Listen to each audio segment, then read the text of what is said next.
Today's video is brought to you by EB Electric LLC, Northern Colorado's only dedicated company to EV charger installation that features fixed upfront pricing over the phone with installations performed by a master electrician. Bob Flaherty, the electric principal, and I am here with Brother Pat, who is in Colorado with me. Got on a plane, flew here, and we've been test driving cars the last couple of days. That's all we've been doing. And today, a real treat, right? We're test driving a 25 Audi Q6 electric. And I am going to tell you right off the bat, we're kind of fond of this car. What do you think, Pat? I think it's really great, but you know, there's a reason that we're not really trying out a 26. Why aren't we in a 26? The problem is right now is that it's really threefold. Problem number one, there is a 25% tariff on this car right now because Audi does not have a factory in the United States. It's and not, we think it's 25%. Wait. It's not Audi's fault. Whose fault is it? Yeah. But, you know, we think the tariff's at 25%, but you know what? That was last week. Who knows what it could be this week? You know, depends on what European leader has offended our president. But anyway, right now it's at 25%. So Audi really isn't bringing in any more e-trons right now for the immediate future. So, you know, if you like this car as much as we do when we're done with this review, you'll be happy to know that there are over 200 of them available in the United States on Car Gurus. So, you know, better line up and get it soon. But better yet, come to Fort Collins Audi, and they'll give you a special deal on this very car that we are in right now. So that's what's happening here. So, you know, why do we like this car? Now, it's not perfect. No car's perfect, right? Well, first of all, it's ironic that just yesterday we were test driving a Volkswagen ID Golf 2026. Well, this is that on steroids. I mean, in a lot of ways, it's such a nice car. It's an Audi. It reminds me so much in a lot of ways of the good attributes of your older e-tron that you had, your 2020. Yeah. But it's even a much nicer car. It is just gorgeous. It's a magnet gray, beautiful car, specced out in a premium plus interior. The seats are great. The screens are great. I don't know, Bob. There's nothing about this car that I don't love. And it's the horsepower of this car is just north of 450 horsepower, which, you know, Pat and I agree that is plenty of horsepower, right? What do you think about that? No, I think for 90% of the population, 450 cars in a SUV this size, which isn't a huge car, is plenty of power. It will snap your neck right to the chiropractor if you wanted to. And we don't want 600 horsepower in a car. That's us personally, because we don't want to buy new tires every week. And not only that, we like our insurance premiums reasonable. And you can get all the tickets you want in this Q6. Let me clue you, it's not going to be a problem. But the real beauty of this thing is it's an Audi. It's built like a bank vault, right? Very, very good build quality. Everything tactilely feels wonderful. The switchgear, everything is first rate. Number three, it drives really, really nice. I think that the handling is wonderful. I think, again, you have also, you know, it's built on the same platform as the Porsche Macan EV, and you can feel that DNA in this car. Yeah, and I owned one of the second year production of the big e-tron, the classic e-tron that came out. And then a couple years later, when I was at the Fort Collins Audi, I saw in the showroom an Audi GT in this beautiful gray. Fell in love with that in a second. So I bought that one. I've had two of them. But I've got to tell you, this is quite upgraded in terms of the screens, in terms of how they function, figuring things out. Comfort. Yeah, it's a much more intuitive interface system than the Audi I had. And one of the things I love about this car is how clean the screens are. The graphics are very readable. They're so nice. Like right now, we are proceeding right now to a charger, and we're fooling the car to let it think that we're going to a charger way off in the distance, so that it doesn't bug us every 5 seconds that somehow we need to turn around. But we're preconditioning the battery because you can't just turn on preconditioning. You have to have a destination locked in. I know that's a little bit of a setback. That's a minor annoyance, but it's ironic because the 26 ID4 we tried yesterday had that. Yeah. And it's had it since 2024. Right, and right now our battery's at 21%, and we have 43 miles left on this thing. And one of the things I do like about this car, and we're going to show you that right now, is that when you're going to your destination, it shows you your current battery temperature. It just puts it up there. Why don't we do that real quick, Pat? Show it on the screen. Charging, I think, huh? Try it one more time. Charging. There we go. So the battery temp's up to 69 degrees. Yeah, and so we figure we are getting there to the point where when we plug this in, we'll maximize charging in this car, which is one of the pleasures of this car, is its ability to charge. Because it's got literally the battery divided in half, and two different sides of the batteries charge at once. It splits the charging. So in that regard, it's not a 800 volt architecture. To me, it's better, right? Because we're putting in electricity at a very reasonable 400 volt architecture, but you're doing two sides, so it charges twice as fast. And so we're going to expect 270 kilowatts when we start charging this thing. So that's exciting in terms of the car. I'm really, really liking that. But the other thing I like about this car, while we're driving around here, getting the battery down to a lower level and heating that battery up as much as we can, it's at 69 degrees now, as you can see, is I love the layout of the dash. And Pat's going to show you that. He's going to hit the control over here and just go to the regular menu. And it's so simple. It's so straightforward. You've got the apps right here.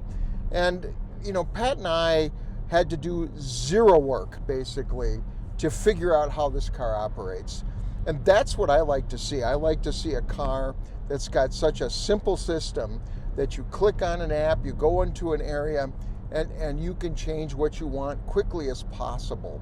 One of the things this car has is it has a light bar that goes across the front of the dash at the front, and it was a really bright green.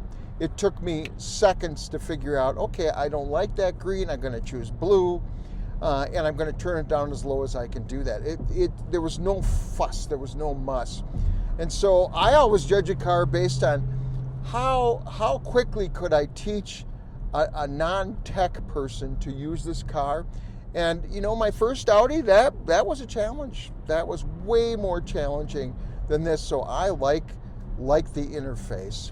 And I think overall too that on that same theme, you can talk about the Audi tech, but I think the whole structure of Audi building their EVs, they really are designed so that a person who is used to a gas car can come into one seamlessly. Their drive modes, for example, as far as regenerative braking goes, if you just hit their normal drive mode, it's just seamless. I mean, I'm sure most of the regeneration is taking place through the friction braking blending that they do, and you don't even think you're driving an EV, but you click it again, and you get in the B mode, and you have a nice amount of regen and a more traditional EV experience. But again, people can come right into this car and with very little effort feel very, very comfortable. I think a person, particularly moving from another Audi product, a gas Audi product, to this would really benefit. Yeah, and That's just one of many things I like about this car. The other thing I love is the heads-up display. It is projected on the screen. But we can even see it when we have polarized sunglasses on. It looks really good. It's not too dark, and it's large, and it's animated like it. When you're going to reach a turn, it shows some beautiful animation, much like BMW, so you know where you're going. But let's face it, the part that Brother Pat and I like the best is it's a darn comfortable car, and it's a beautiful interior, right? Why don't we talk a little bit about that, Pat? Well, first of all, this is optioned out with the Premium Plus package, so the seats have a lot more support in the shoulder area. It does not have massaging seats. I think you have to opt for the top spec to get that, but the seats are very adjustable. They also have a thigh bolster that pulls out a la BMW, but it's just a very, very comfortable car. It is that nice German firmness that you want, yet it's comfortable and be great on a long, long trip. Yep. The interior is tastefully done. I mean, you've got some dark stained birch type wood here. I think it's ash or birch. But it's very, very nice. Bob will correct me in my... Well, it's a very nice tree. I don't know which one, but we'll figure Whatever that out. tree We'll put it up there, for it. which tree it is. We like it. It has a lot of ventilation systems through the car, but what I like is that they're manual. You can turn them on. Really, really nice. The steering wheel is a proper circular steering wheel, but the adjustments are all power on it. And again, ergonomics, maybe it's my past, but please give me a good stock that lets me control my cruise control functions. This car has that. Yeah. And it's really not that much different from my family's 67 Chevy that had that. It's really nice. Why overcomplicate things, right? You just have a little stalk here, you push it on, you cancel it to push it forward, you pull it back, it resumes. You don't normally have to teach that to anybody because they know that intuitively. And so I like that Audi did that. It's, there's not a bunch of buttons that I'm pushing to first set it and then, tune it in and then, choose which mode it's in. It's really simple. It works really well.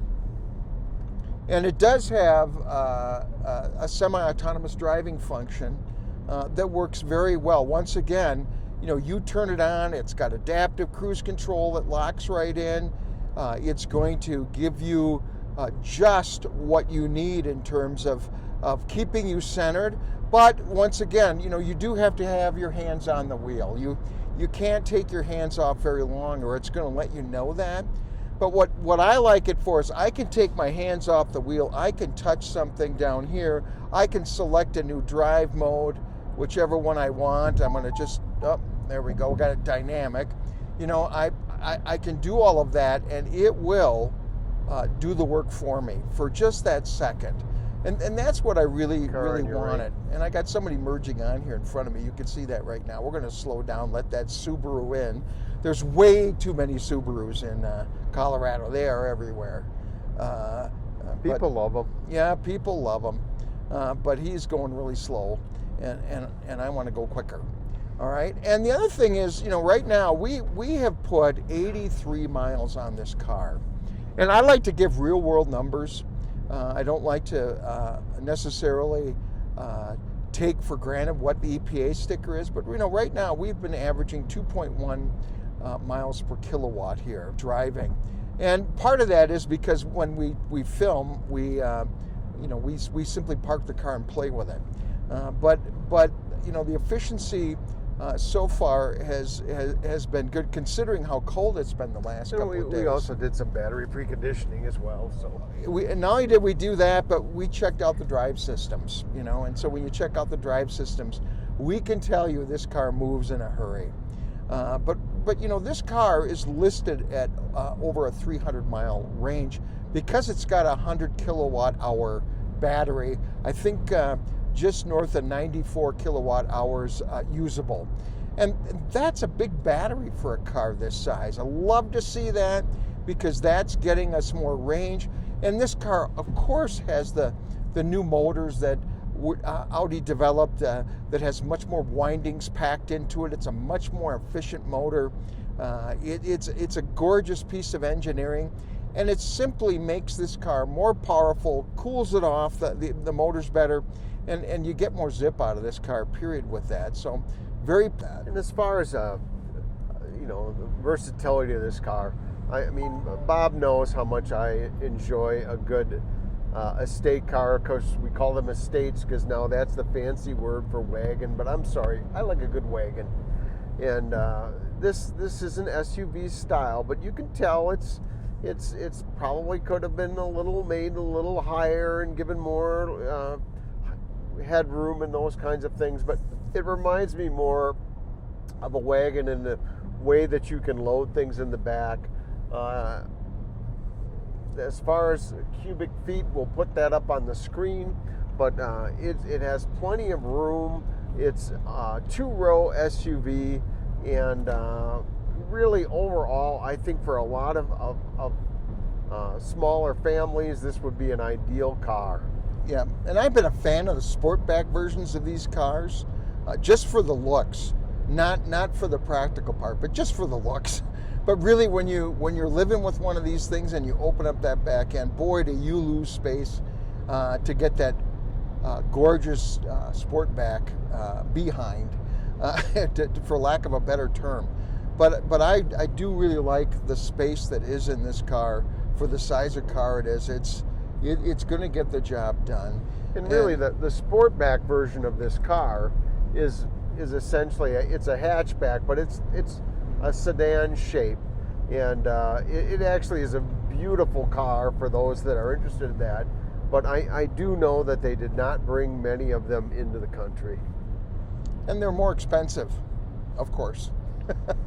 So, but overall, when you look at this car and what it gives you, you gotta move on to price.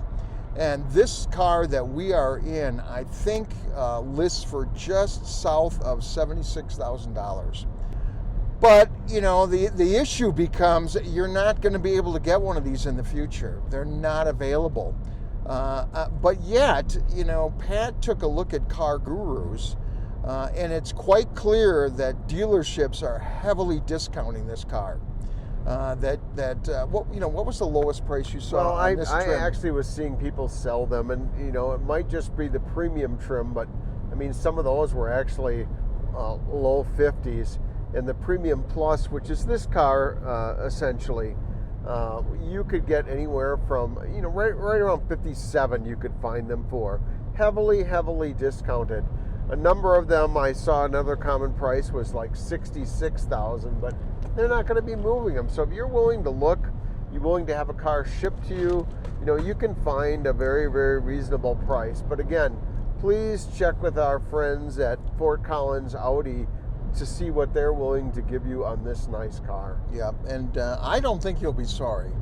Now, my problem with being a YouTuber and doing reviews of cars is we do so many cars lately.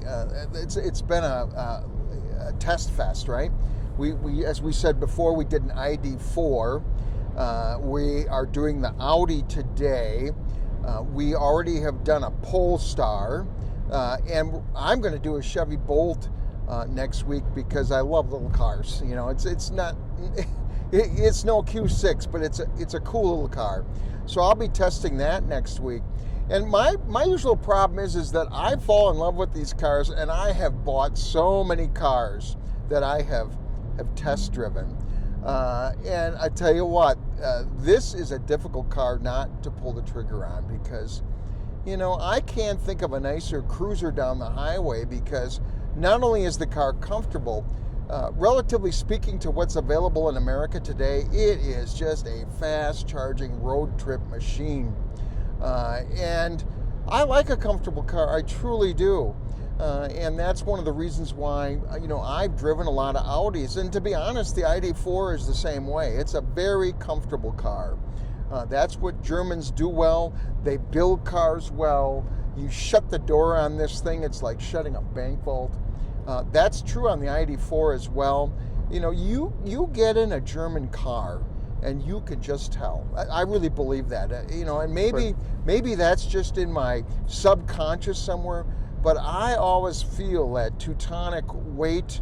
I feel that little heavy steering.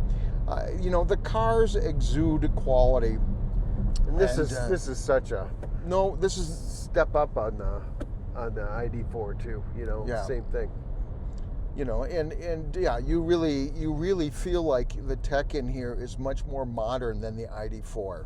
And I just think it's because the quality of the screens are so much better, so much bigger, and there's a ton more information in this right at the touch of your fingertip.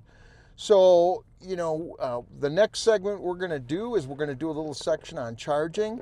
We're going to see how that goes right now. So at this point, we are getting close to reaching the charger. We are down to 6% in this battery. We got about 18 miles of fuel, and we are just going to arrive at Electrify America and plug in. Hey, well, we've plugged in already at our Electrify America station. And a couple things about this. Oh, it is windy. You can see my hat raising up, but it is very, very windy. But one of the nice things about the Audi Q6 e-tron is that it actually has two charge ports. One on the correct side, which is the DC, as you can see here on the left side, and then a strictly AC dedicated charge port on the right side of the car. Okay. But we are clicked in and we are charging. Let's see where we're at. And right now, we're looking at this. We are charging at 262 kilowatts. Pretty quick, Bob. We're getting all we can out of her. 260, and we are currently at 11%. So really, this max on this car is set at 270. We are now at 268. So pretty cool. I mean, hot. It's very good. That's why you own an e-tron. Really, the top of this car is supposed to be 270, and we're getting better than that. Yeah, so we're happy with that. We're at 17% right now. Not bad. 18. It's just a good charging machine. And again, we have the iX3 coming out soon, which will be a charging monster, close to 400 kilowatts, and then we've got the EX60, which will be right around 370. But I'm going to tell you, in this day and age, still, this is a very nice charging curve, very workable. If a person wants the latest and greatest, great. You are going to be probably paying, you'll be paying whatever BMW and Volvo are going to be asking for those cars for quite a while. And at 270, if I could get a really good deal on this, I'd say that might be good enough for me, because I still think this is going to be a excellent road tripper, just like the Macan EV is an excellent road tripper. But I think people have to remember too that once you reach something like 260 or 270 kilowatts, going to 320 isn't actually going to save you much time at all. You will, in the real world, notice very little difference. What you want to avoid is cars that do 60 kilowatts or 70 kilowatts, and you just sit there forever. Or even 150 now. Yeah, and even 150. Isn't bad. If you got a small battery, it's okay, 66 kilowatts. But when you got a 100 kilowatt battery, 94 usable, 277 is going to work extremely well. It doesn't take long. You're going to be here less than 20 minutes to get this thing charged. People may have noticed it. Oh, I'm sorry. Right? People may have noticed it's already jumped up to 280. Yeah. And the other thing too is that it also gives you a little bar graph like the old ID4 did about how your charging's going. A green light is good. Wow, look at that. It's pretty cool. Yeah. So when we go back down here now, what was the high we hit? 280 right now. 280 it was at. 284 I saw briefly. Yeah, briefly. So, we're doing okay.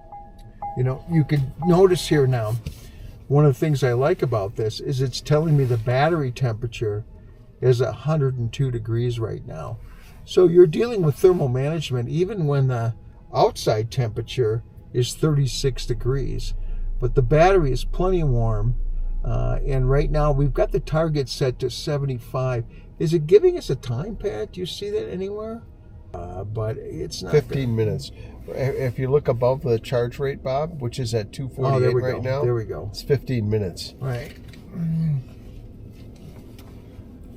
So you can see the time that you're going to charge is 15 minutes. To 75. And let's right now put it at 80. we're at 34%. Okay, I moved it to 80, so Yeah, let's give it an adjustment. Yeah, so let's. It'll take a couple minutes here to adjust that.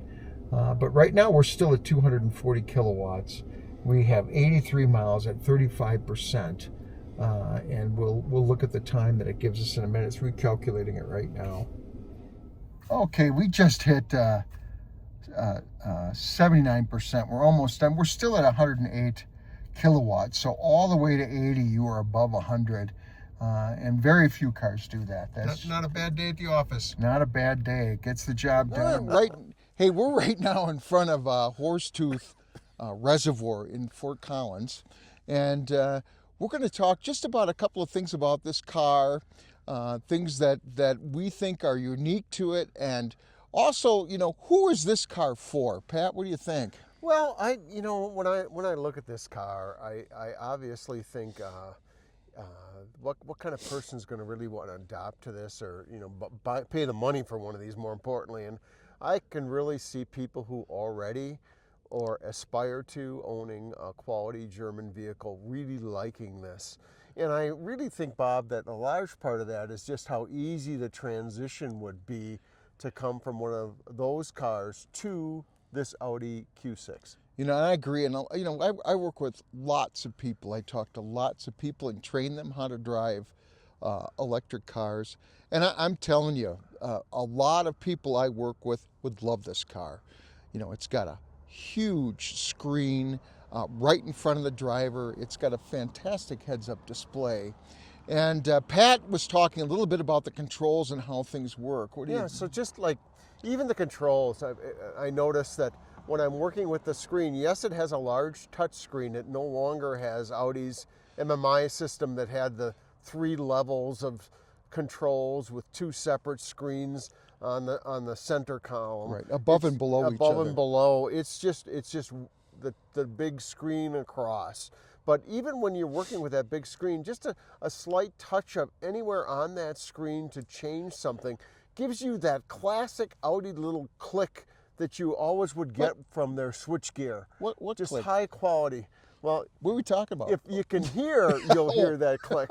That's probably true. But anyway, I just love that. Yeah. You know when you've made connection with it, and at the same time you've got that quality Audi switchgear click. Right. And Audi used to have a dedicated screen on the early e-trons that was just for temperature and control, but it was so low that you literally had to take your eyes off the road just to run that. And I like the fact that everything is pretty much more at eye level. So I guess, what I'm really trying to say is I could see people coming from a gas car, a gas Audi, gas Mercedes, gas BMW, and walking right into this Q6 and feeling at home, and then also being able to just put it in the drive mode and not have to deal with any of the effects of regen or any of those kinds of things that might disorient them from their classic gas car. Right, and you can certainly turn the regen off on this car, and it's really good.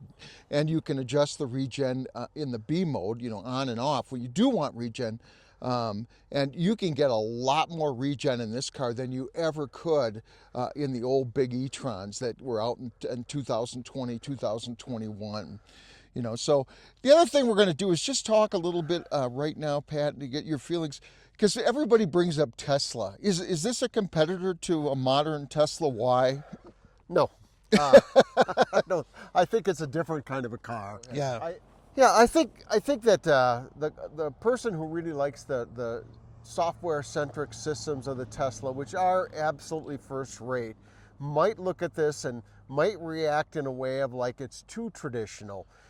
Just as the things that we talked about a traditional buyer is going to like about this, they're going to look at it and say, not so much. Yeah, and it's got plenty of horsepower. It is way more comfortable than any Tesla I have been in. Maybe somebody who was looking at the Model X, which is no longer available, would like this. Yeah, I think that'd be more, if you're looking at the Tesla world, that obviously is the comparable. And the irony is you're not going to be able to get either one of those in the United States in short order.